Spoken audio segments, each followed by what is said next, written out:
Hello and welcome to marketing91.com. In this video, we are going to cover the topic on impulse buying. Before we proceed any further, please do note that we publish 3 marketing videos daily on YouTube. So please don't forget to subscribe to our channel. Let's start with what is impulse buying. An impromptu purchase or the spontaneous buying of a product or service is called impulse buying. When the urge to buy a product or service is fierce in a customer, cognitive dissonance occurs. This leads to impulse buying. Impulse purchaser, compulsive buyer, or impulse buyer are the terms given to a customer who makes impulse purchases. The focus from the product shifts to the customer in the case of impulse buying.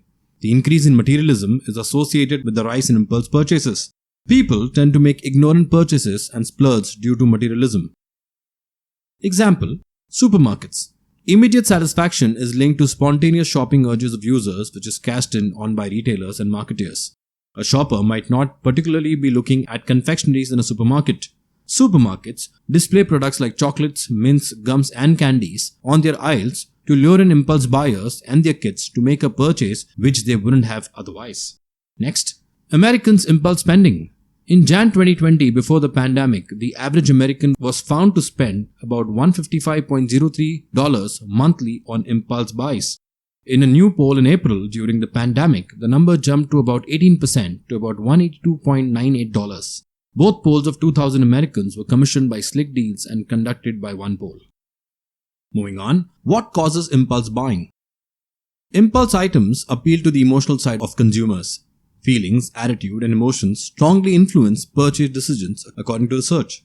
These factors are set off by well-designed marketing messages and visual exposure to the product.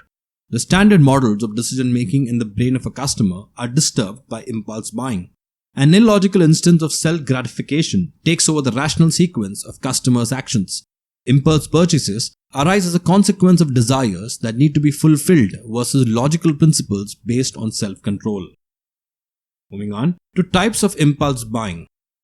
First, pure impulse buying. Here the standard consumption sequence of the customer is broken by the customer itself. Next, reminder impulse buying. Here the customer remembers to buy a product when they see it after forgetting to add it in their shopping list. Third, suggestion impulse buying.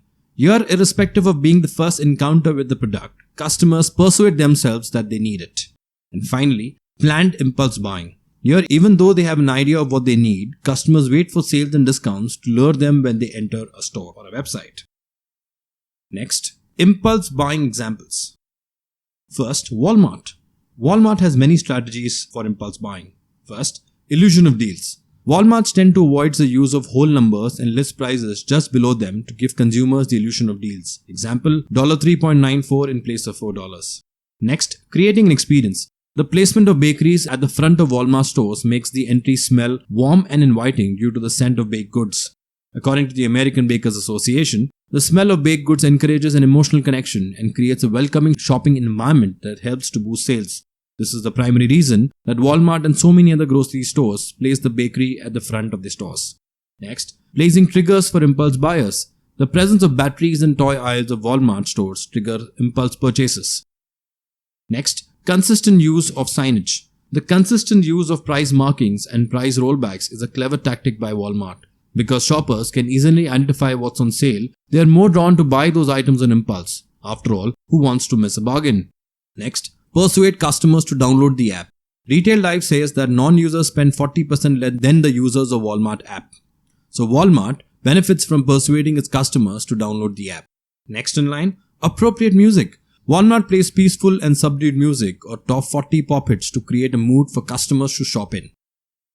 Next, big stores. The supercenters of Walmart are infamously huge. Customers, due to the size of the stores, are forced to look at products that they haven't thought of buying just to get to the products on their original shopping list.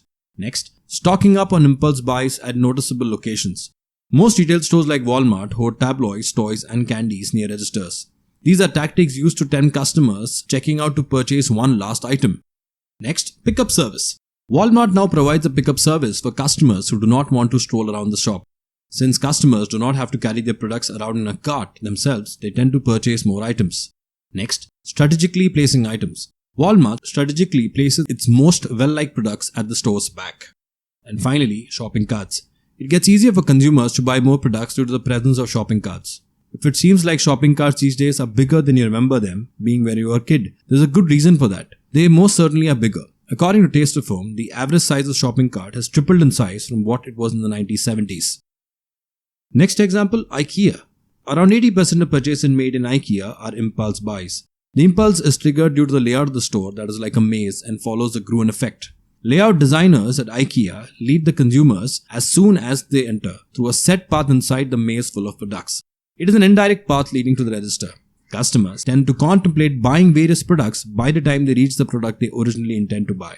The design leads the consumer to fear missing out on the intended product if they do not walk precisely along the set path. Next, an indicative list of top pandemic impulse buys. At the top of the list was cleaning supplies, next hand sanitizers, toilet paper, hand soap, canned food, moving all the way to school supplies, which was at the extreme end. Next, how to stop impulse buying. First, calculate a budget that you stick to. Next, wait for a day or more before purchasing a product. Next, chart out a plan before shopping. Restrict joining email list. Then, avoid shopping when emotional. Shop with someone else. Next, take a precise amount of money to shop and not extra. 8th, restrict using social media. And finally, consider your goals at all time. So that's it, folks. This brings an end to the topic on impulse buying. These are some of the sources and links referred to for the content in the video. If you've liked the video, do subscribe to our channel where you'll witness 3 new videos daily. Additionally, if you want to view these videos in an organized manner, you can visit freecourses.net where all our videos are arranged in the form of courses. Thank you and see you in the next video.